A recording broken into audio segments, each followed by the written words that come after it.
मामा बाहेरगावी गेले आणि मी मामीसोबत 4-5 दिवस सलग.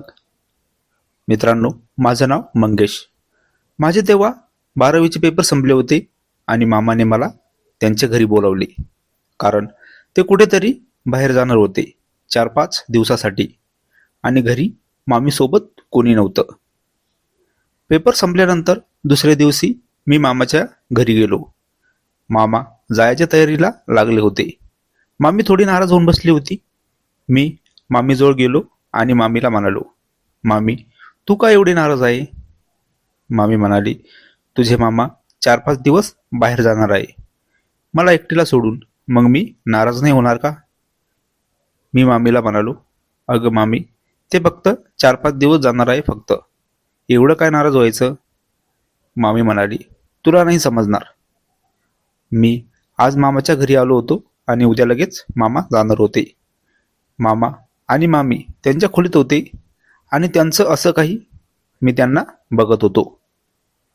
थोड्या वेळाने मामा मामीला म्हणाला, चल मी निघतो आता. मामा जाताना म्हणाले, मंगेश, मामीची काळजी घे. मी मामाला सोडून घरी आलो आणि मामीला म्हणालो, मामी, जाता जाता तू आणि मामा, मी बघितलं तुम्हाला. मामी म्हणाली, असं बघत नसतात कोणाला. मामी नाराज होती. तिला मामाची आठवण येत होती. मी मामीजवळ गेलो आणि मामीला मिठीमध्ये घेतलं. मामी तर असं अचानक बघून दचकली. मामी म्हणाली, मंगेश, हे काय?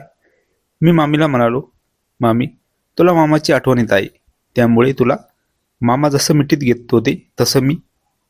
मामी थोडी हसली आणि म्हणाली, तुझे मामा तर माझी नाराजी दूर करण्यासाठी खूप काही. तू ते सर्व तुझ्या मामासारखं. मी मामीला हो म्हणालो. नंतर मामीने माझा हात पकडला आणि मला त्यांच्या खोलीमध्ये नेले. आणि जेव्हा मामा जाताना मामीसोबत, तसंच मला पण मामी आणि मी सलग 4-5 दिवस, जोपर्यंत मामा बाहेरगावी होते तोपर्यंत मी मामीसोबत. जेव्हा मामा आले तेव्हा मी तर नाराज झालो होतो, कारण आता मला माझ्या घरी जावं लागणार होतं. मी माझ्या घरी निघालो. जाता जाता मामी मला म्हणाली, असं नाराज नको होऊ, मी तुला लगेच बोलून घेईल लवकरच. मित्रांनो, कथा आवडली असेल तर चॅनलला सबस्क्राईब नक्की करा आणि व्हिडिओला पण लाईक करा.